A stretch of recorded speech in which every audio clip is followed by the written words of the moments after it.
What is the boiling point of water? 100. 100 degrees Celsius. What is the boiling point of water? 100 degrees Celsius. 100 degrees Celsius. If I say it's 400 degrees Celsius, then what would you say? 400. Yeah. If I say it's 0 degrees Celsius, what would you say? What? I'd say that's wrong. Yeah, that is possible if you reduce the pressure. What is the boiling point of water? 100 degrees centigrade. It depends on pressure. So the more the pressure, the less the boiling point. More the pressure, less the boiling point. What are you talking, man? Huh? No, the more the pressure, the more the boiling point, sorry. Who is this guy? Who brought him in? So guys, we are back again over here.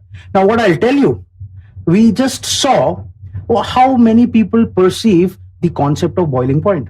But is that actually true? You saw some weird expressions when I told them that the boiling point of water is 0, and even weirder reactions when I told them that the boiling point is 400 degrees Celsius or anything. How nice it was to see them react like this, right? Now, if I ask you what the boiling point is, or how would you define boiling point, I'm sure the definition that you must have all learned throughout these years would be that, sir, it is the definition, or the boiling point is the temperature at which liquid changes to gas, right? And many of you would also say that, sir, it is the point at which liquid changes to gas. Is that right? So that point is not true. Just imagine this. I have OHH. If I break the bonds, what would happen? I would get H plus, O2 minus, and H plus. Do you ever say while boiling water, oh, see, the vapors of H plus are coming out, or O2 minus is coming out? No. You say that water vapor is being formed. So that means these bonds do not break. What actually breaks is the van der Waals forces of attraction between the two particles. Now, if in this entire beaker, I have millions of water molecules, I'll just focus upon 2 or 3 of them. So let's say there are 3 molecules. You can visualize it like this.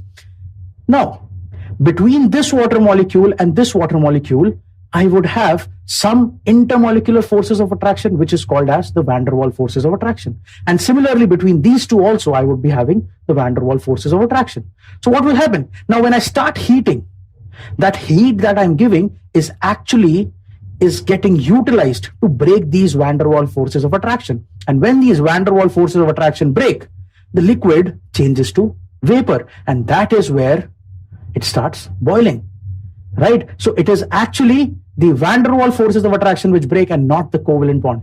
Suppose if I have my atmospheric pressure fixed at 1 atm and water is boiling at 100 degrees Celsius. Why? Because at 100 degrees Celsius, the amount of vapors that water is producing is counterbalancing the atmospheric pressure. Now, in the second case, if I lower down the atmospheric pressure, do you think water would still need 100 degrees Celsius to become or to make so much of vapor so as it can counter the atmospheric pressure? No. So the amount of heat reduces and the temperature also decreases. So you keep on decreasing the pressure, the boiling point would also keep on decreasing. And if you increase the pressure, the boiling point would also start increasing. So it is all a matter of this pressure. Now, one more thing.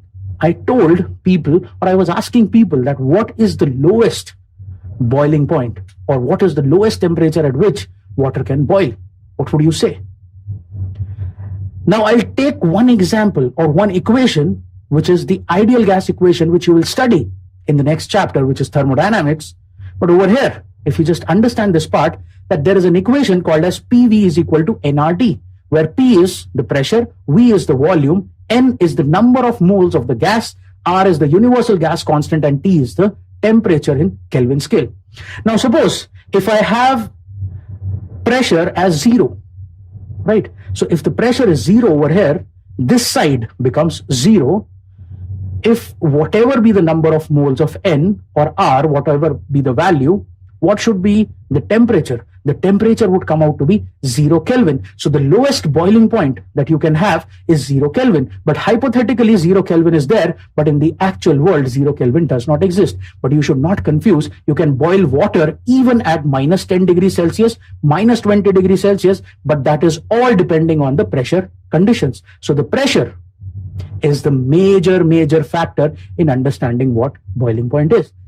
Take this glass, place it in vacuum, it will start boiling automatically because there's no pressure.